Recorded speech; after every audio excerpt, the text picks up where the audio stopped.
Hello there, this is Reja-e Busailah with a new poem for Sunday. The title is For We Know Not What We Do. That's clear, but we'll talk about it maybe later. Here is the poem. To breathe the image of a heifer and then move back a step or two in order to look at the creation, only to start realizing it says more than you said, does differently from how you do, points with the head in directions you apprehend a little more than does the spark, its offspring of fires and fires.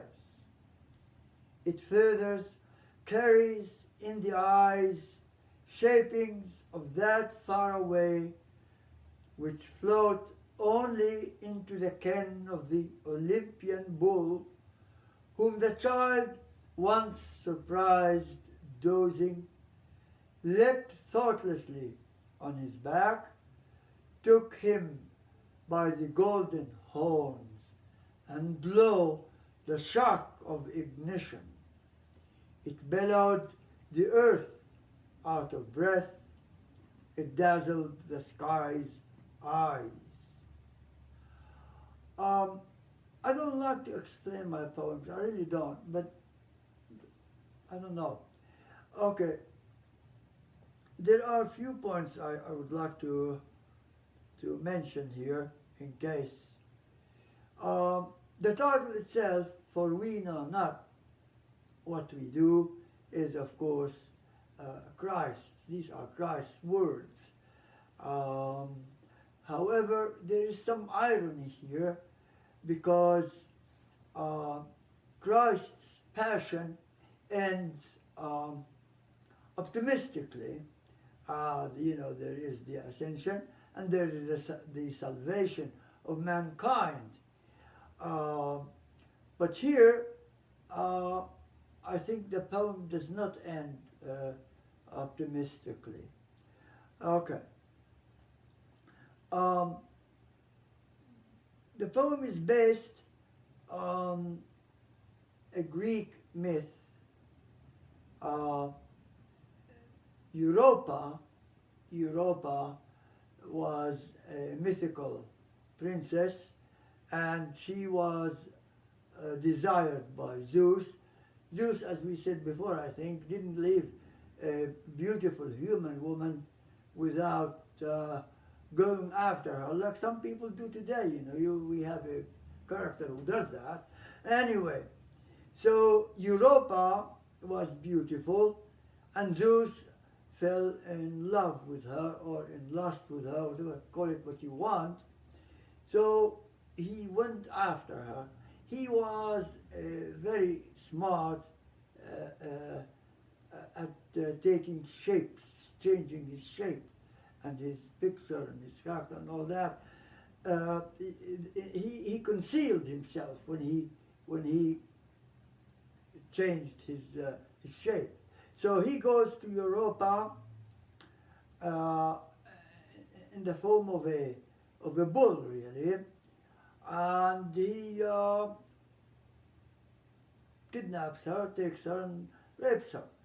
Now he likes to change his shape, not because he wanted to deceive the girl or the victim, but he wanted to hide his doings from his wife. He didn't want her to know it is he who is after this girl or that. So anyway, so Europa is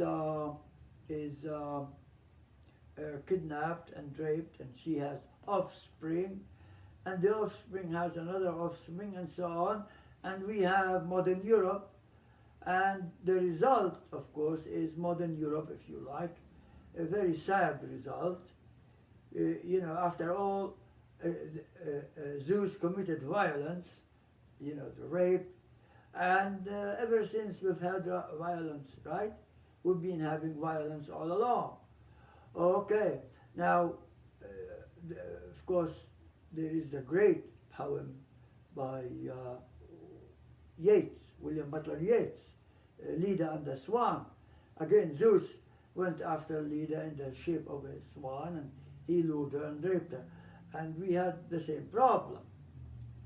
Uh, I I don't think I tried to base my poem on Yeats's. No, it occurred to me because of a personal experience myself. When I was a child, you know, we lived nearby a shepherd. He had cattle and sheep, and he had an ox, a huge ox, and I used to be fascinated, intrigued by him. I wanted to go and touch him. Finally, I did. He was sitting motionless, as you know, and I got him by the horns and shaped and kept shaking and shaking and shaking. He won't move.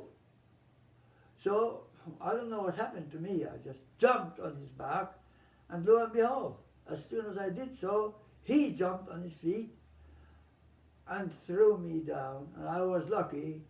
The violence ended there, unlike the violence which Zeus committed with Europa and with Leda. I read the poem again. For we know not what we do. To breathe the image of a heifer and then move back a step or two in order to look at the creation, only to start realizing it says more than you said, does differently from how you do, points with the head in directions you apprehend a little more than does the spark, its offspring of fires and fires. It further carries in the eyes shapings of that far away which float only into the ken of the Olympian bull whom the child once surprised dozing, leapt thoughtlessly on his back, took him by the golden horns, and blow, and the shock of ignition. It bellowed the earth out of breath. It dazzled the sky's eyes.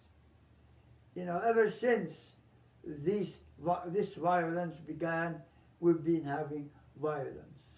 And thanks to Zeus, and thanks to Europe. Thank you. I hope this poem is clear, and I hope you like it. And until next time, have a good time. Bye.